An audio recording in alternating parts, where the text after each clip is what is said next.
Folks, a 7-second video of students reenacting the death of George Floyd at a Louisiana high school during homecoming activities is circulating on social media. Take a look at this video.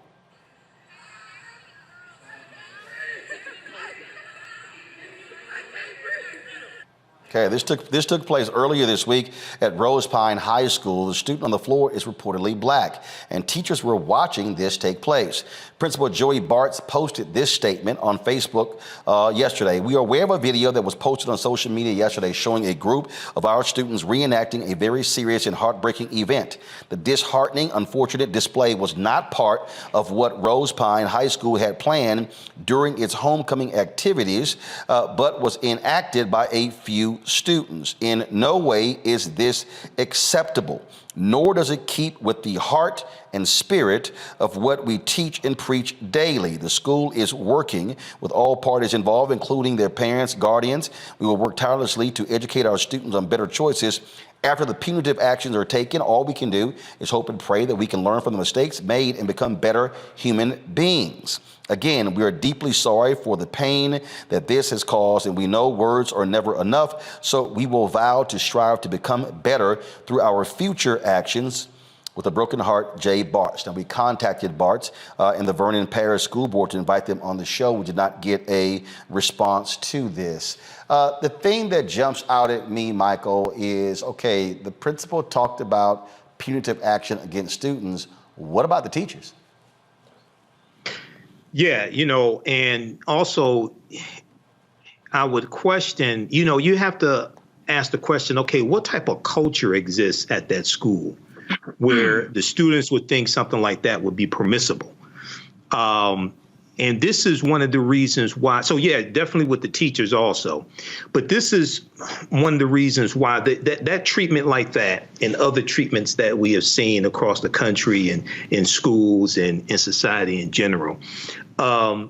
This is why people like Dr. Carter G. Woodson, who co-founded the Association for the Study of Negro Life and History and created Negro History Week, which became Black History Month. He said that the history of African Americans needs to be taught in every school across the country, because a lot of the racism that we experience and the bigotry and the way we're treated comes from people not understanding our contributions to this country, okay, and thinking that we're lesser than. And it's acted out when we see displays like that. And the other thing I want to know is, maybe you have this information, Roland, because this is my first time seeing this. Was the African-American student being attacked, or was the African-American student willingly participating? Don't know now? It's only a 7-second video. Only a 7-second video. Okay. So you don't have anything else there.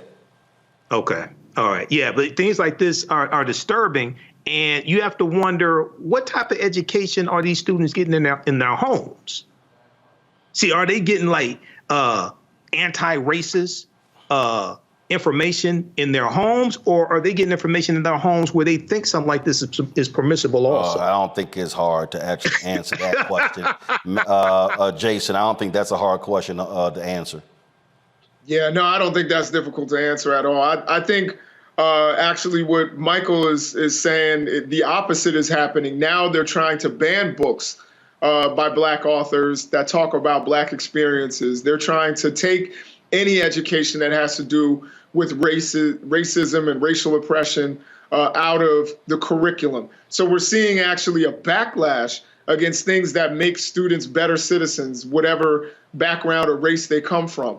And, I just have to say it. I think everybody's probably thinking this, is the young Black man. I know I would be so disappointed in my son that he went along with what was going on there. I don't know that he knew the knee was coming, but even the police thing where they got him on the ground, I would be really frustrated with my son for even going along with that. And I don't know what activity was happening there, but I think the first person I would want to talk to is the young Black man, and so that he understands that playing along and pretending to be a criminal and pretending to be on the ground while you're being arrested at your high school is not acceptable. So I think that's one of the things that frustrates me with seeing this video. And certainly we need education, as Michael was saying, we need education that students can learn, where they actually become good citizens as they leave the school system. Not just, everybody says, oh, just math and reading and science. But no, we need actually to learn about what it takes to be a good human being and a good person and what's acceptable in our society. This idea that all of a sudden people are going to, come out and be anti-racist has never worked before. So why are we moving away from teaching kids and exposing them to books and to ideas that will make them good citizens? Absolutely. And at the end of the day, Matt, you've got to hold teachers accountable. They're supposed to be teachers. If they break up fights, they sure as hell should have said, "What are you fools doing?" And that should have been a teaching moment right on the spot. That's absolutely right. They should fire the teachers because it's indefensible. There's literally nothing the teachers can say that makes this remotely okay. They should punish the students harshly. But I kind of want to take a little different tack than Michael and Jason. I think both of them are right. I don't think they said anything wrong. But I think this is a direct result of what we've seen fomented since the presidency of Donald Trump. People are bolder, and they're finding ways every day to devalue simple things that show inhumanity. I mean, George Floyd's life and his life being stolen from him was broadcast across the world and started protests across the world. So the idea that these kids don't know the gravity of this is it's beyond me. I can't think of anybody that has a conscience that would do something like this. And I think we do need anti-racist education and all of that. But I think we also need to recognize that some people are depraved. And this is exactly what has been capitalized upon by particularly white supremacists in this age. So this doesn't surprise me. And I think the only way to respond to this is to have extremely harsh measures, primarily on the teachers, because they're the adults in the situation. But schools punish kids all the time for considerably lesser things with very draconian punishments. So this might be a circumstance where they need to expel these kids to make the statement that we will not allow anything like this to take place on campus. And if it does, there's going to be a very harsh punishment. Oh, absolutely. That's exactly, what should happen. And again, you expect leadership from teachers. That's what should be happening there. All right, folks, back to our Roland Mark Unfiltered video in just one moment. When we invest in ourselves, our glow, our vision, our vibe, we all shine. Together, we are Black beyond measure. Folks, Black Star Network is here. Hold no punches. I'm real revolutionary right now. Support this man, Black Media. He makes sure that our stories are told.